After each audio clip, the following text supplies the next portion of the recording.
All right, let's just dive right into this. Welcome to our latest explainer. Today we're unpacking a story that honestly gives modern premium television a run for its money. We're talking about John Webster's 17th century masterpiece, The Duchess of Malfi. Get ready for some serious prestige drama levels of true crime, deep betrayals, and absolutely vicious Jacobean power struggles. Our main goal today is to summarize this brilliant, twisty plot and really get to know the fascinating characters who are driving all this chaos. Here is our roadmap for today. First, welcome to Amalfi. Second, meet the major characters. Third, a secret marriage. Fourth, spies and betrayal. And finally, number 5, the bloody climax. Okay, Section 1. Welcome to Amalfi. So, the wildest part about this fiction, it's actually based on a very real and honestly very bloody historical event. The core story here is factual. The real Duchess, Giovanna d'Aragona, secretly married her estate manager and had 3 children with him before she was literally murdered by her own brothers back in 1510. Webster essentially took a gripping true crime story and adapted it for the stage. To really get this, we have to look at the world Webster was writing in. Authored right around 1612 to 1613, this is a classic Jacobean drama. Now, it's set in Roman Catholic Italy, and that is a hugely important detail. English audiences at the time strongly associated that specific setting with the stereotype of, let's call it, sophisticated corruption. Like when they heard the words Italy and cardinals, they instantly expected to see a poisoned royal court where greed and sin were just completely running rampant. Moving right along to Section 2, meet the major characters. Before the chaos really kicks off, we absolutely need to know who we're dealing with. On one side, we've got our protagonist, the Duchess of Malfi. She's a young widow, the ruler of Amalfi, and she is incredibly virtuous, highly intelligent, and fiercely independent. Now contrast her directly with her 2 brothers, Duke Ferdinand, her twin, and the Cardinal. These guys are the primary antagonists, and they are bad news. They're deeply corrupt, greedy for her immense fortune, and desperately controlling, going so far as to forbid her from ever remarrying. Ferdinand even harbors this dark, incredibly toxic jealousy toward her. Think of this whole setup as a massive, tangled web of power. You have the Duchess, who is driven by love and a desire to rule her own life, and Antonio, her newly returned steward, who she ends up falling for.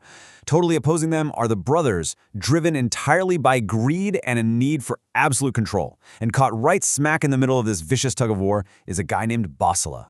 Let's actually linger on Bosola for a second because he really represents the central moral conflict of this whole explainer. Bosola is a former murderer. He's already done time for a hit ordered by the Cardinal. Duke Ferdinand gets him a job managing the Duchess's horses, but secretly, he hires him to be a spy. The fascinating thing about Bosola, though, is his deep reluctance. He knows these brothers are corrupt to the core, and he feels terrible guilt, yet he genuinely believes it's his strict duty to obey the Duke, even if it forces him to commit pure evil. And that brings us to Section 3, a secret marriage. Like almost immediately after her brothers menacingly order her not to remarry, the Duchess completely defies them. She tells her maid she's going to marry in secret. And because of her high noble rank, she brilliantly flips traditional gender roles upside down by actually wooing her own steward, Antonio, herself. They tie the knot in secret, and fast forward 9 months, the Duchess is pregnant with Antonio's child. But remember, Bosola is always lurking, and his spy tactics, man, they are as dark as they are strangely domestic. First, he notices the physical signs of her pregnancy. Then, to really test his theory, he cleverly feeds her apricots. Why? Because back then, apricots were known to induce labor. It works perfectly, and the palace is thrown into complete chaos as she gives birth. Amidst all that panic, Antonio accidentally drops a piece of paper. It's a horoscope cast for the new baby. Bosola finds this concrete evidence and immediately mails it straight to the angry brothers in Rome. Let's jump into Section 4, Spies and Betrayal. So we jump ahead a few years. The Duchess and Antonio have actually managed to keep this secret going, and they've even had 2 more children. But Duke Ferdinand finally gets the full scoop from Bosola. What follows is truly terrifying.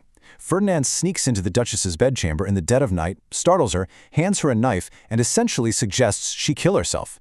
When she bravely admits that she is in fact married, he flies into an absolute, unhinged rage, vowing to never look at her again. Complete panic sets in. The Duchess realizes they need a frantic escape plan, like yesterday.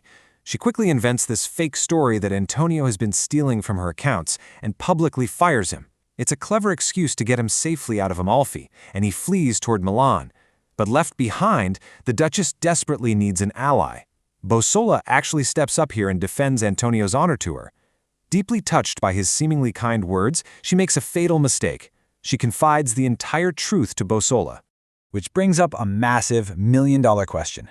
Can Bosola be trusted with the truth? Well, the devastating answer is no. Despite feeling intensely guilty, he immediately betrays her confidence to the brothers. The cardinal formally banishes the family, and Bosola, acting right on the brothers' orders, takes the Duchess and her 2 remaining children captive.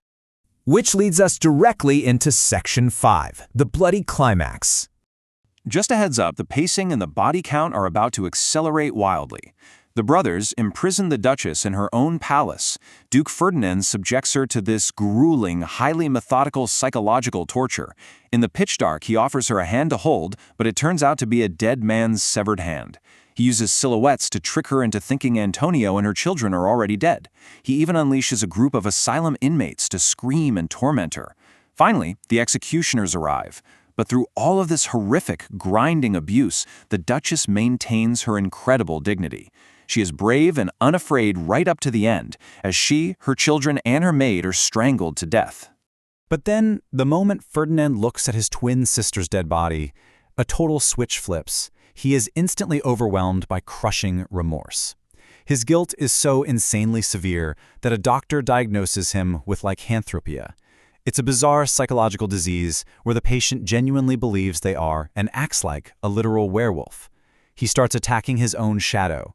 He is completely driven mad by the massive weight of his own sins. Meanwhile, you've got the cold and calculating cardinal trying to manage the cover-up. When his mistress, Julia, discovers his secret involvement in the murders, he forces her to kiss a poisoned religious book, which kills her instantly. But Bosola witnesses the whole thing. Having been denied his payment by the now mad Ferdinand and finally crushed under the weight of his own conscience, Bosola switches sides. He decides to help the surviving Antonio and take absolute revenge on the brothers. The cardinal, trying to be clever, orders his courtiers to ignore any screams coming from his room, a plan that, as you might guess, spectacularly backfires. But here's the thing about this play. It strongly suggests you can't just wash your hands of deep corruption overnight. In a moment of devastating, tragic irony, Antonio sneaks into the palace to confront the cardinal himself. In the pitch darkness, Bosola mistakes Antonio for one of the villains and accidentally stabs the very man he was finally trying to save. Antonio dies right after learning his wife and children are already gone. It is absolutely heartbreaking. What happens next is just a total bloodbath in the dark. Bosola attacks the cardinal. The mad werewolf Ferdinand joins the fray, stabbing the cardinal and then being killed by Bosola, while Bosola himself takes a fatal wound.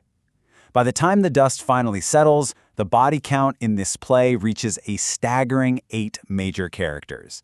Almost the entire ruling class has completely wiped each other out in this massive web of vengeance. So, the play doesn't actually close with a king or a duke, mostly because they are all dead. It closes with Antonio's loyal friend Delio holding Antonio's sole surviving son. Delio delivers the final lines of the tragedy, emphasizing that integrity of life is fame's best friend. It's a really poignant reminder that while sophisticated corruption might bring you some temporary power, only true honesty and integrity have any lasting value beyond death. So as we wrap up this explainer, I want to leave you with this to ponder. Were these characters just doomed from the start by the toxic, completely corrupt society they lived in, or were they ultimately destroyed by their own deeply personal, deadly sins? It's a fascinating question about a truly masterful work of drama. I really hope this journey helped clarify the tangled, tragic brilliance of the Duchess of Malfi. Keep exploring, keep learning, and I'll catch you on the next one.